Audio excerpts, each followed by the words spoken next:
Hello everyone, it's me Moon, and in today's video, I'm going to be recreating Monster High characters in Roblox Dress to Impress. But before you watch this video, make sure that you are all filled in on part 1 because that's where I did all the major characters. But before I move on, I just like to thank you guys so much for 1,000 subscribers. It's a huge deal to me, and I really appreciate all of your support. It's what keeps me going. So yeah, and also, there will be a giveaway of custom makeup at 3,000 subscribers, so stay tuned for that and go ahead and help me out on this journey. So yeah, the first character I decided to do was Glia. For Glia, I struggled a lot with the patterns. There was a lot of trial and error, to be honest. If you see the footage, you'll see that I had a lot of difficulty picking out the right pattern. But yeah, I did try a bunch of patterns like the lipstick stain pattern, but I ended up changing it in the end because I was like, you know what, this does not look right. So yeah, I ended up going with the red plaid pattern because I thought it looked more accurate to what Glia was wearing in the show. So for Glia, I was doing my best to recreate her, but to be honest, I didn't have that emotional attachment with Glia just because when I was a kid, she didn't really stick out to me. Like, I loved her, don't get me wrong, she was really pretty and everything, but the point was that since I couldn't understand what she was saying most of the time and I wasn't maybe the most observant kid, I think that's what made me like lose that emotional connection you can have with characters. But yeah, she's not a bad character, but it's just the fact that she didn't appear in most of the movies, which makes her so unmemorable for me.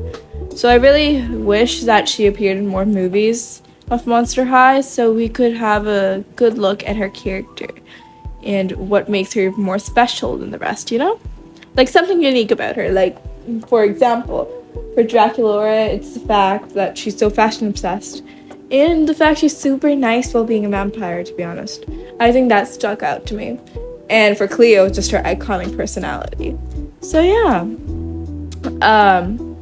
I was just left with the makeup and some accessories from this point on, so I let myself complete the look. You guys might be wondering, what does my rambling have to do with any of this? Well, the point is that I think that I get more determined to make the best version of a character when I'm really attached to them, because I feel like I should do them justice. Whereas for Glia, it was just like, she's just another character for me, so yeah.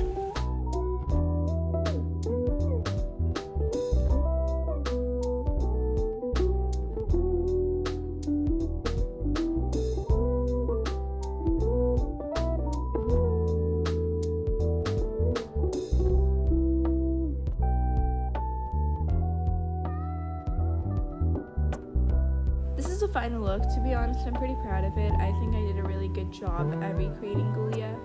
But you guys let me know what you guys think down in the comment section down below. The next character I had to do was Frankie Stein.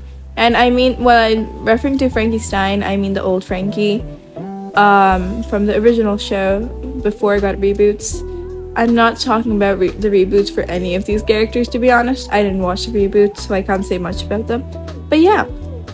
For Frankie, I really struggled with her patterns because she had so much going on in her outfit with so many different and unique designs.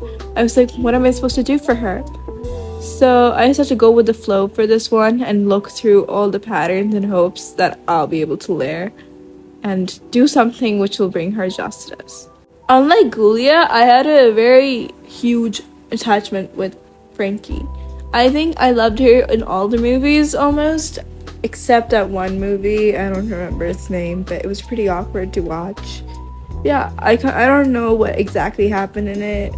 The fusion, freaky fusion something. That was kind of awkward to watch. I think I skipped a lot of it, but yeah. Otherwise, I loved all the movies that Frankie was in. I think she's a super kind character, and even though she's not the most relatable because she's forgiven Cleo in the cheerleading tryouts, I think. It's a web episode if you haven't watched it, and Cleo wasn't being the nicest, to be honest. But to be fair, Frankie's hand did fall out, so I can't blame her. But yeah, I think Frankie's forgiving personality makes her really unique from the rest. Even though they're all forgiving, but they get more angry than Frankie ever has in the entire show. So yeah. For Frankie's undershirt, I was trying to make the white appear more obvious, but no matter what I did, it just did not work. So I called it a day, I called it quits, and I just dealt with the fact that it's never going to appear properly. And for her hair, I really wanted the tied up effect, so I went with the curly hair at the back too. Yeah. Then I added some accessories before I moved on to the makeup. For the makeup, I made her wink just because I couldn't add 2 colored eyes or multicolored eyes in the game. So I decided that I'm going to make her close one of her eyes. That way I won't feel bad about the fact that one of her eyes isn't green. And yeah, I think I did a pretty good job with the makeup.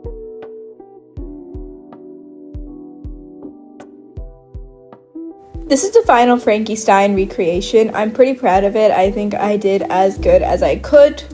And even though I don't like the sleeves, I like everything else about it. But you guys let me know if you like it or if you don't like it down in the comment section down below.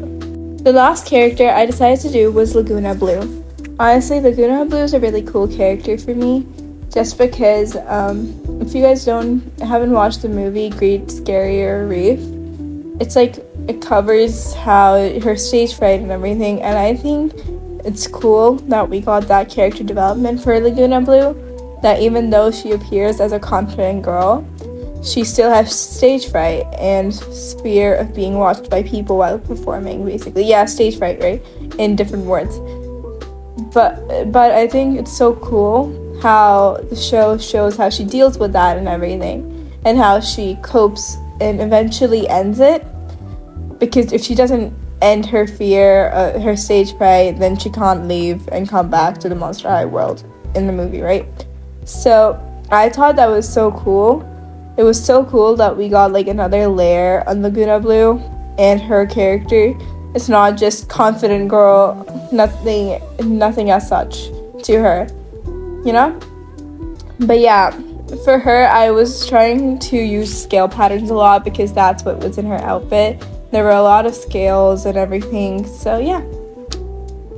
I think I struggled with the coloring, to be honest, and I'm not the most proud of this coloring, but I know I did my best, and I couldn't do much more, so I guess I can't complain that much. For her hair, I did the two-tone Gyaru hair, I think that's what it's called, and I just winged it, to be honest. I wasn't willing to do much layering for the hair because if I did too much layering, it would look messy, especially with two-toned hairs. So yeah.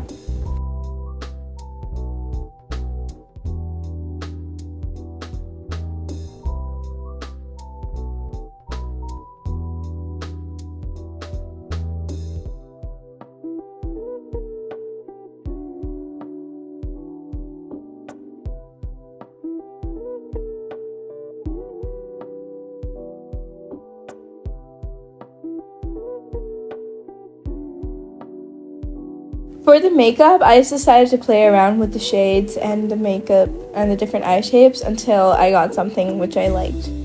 I think I just used a base, to be honest. I just went back to my original combination for the makeup and just added some decor or like extra vibes for it, if that's what you want to call it. But yeah.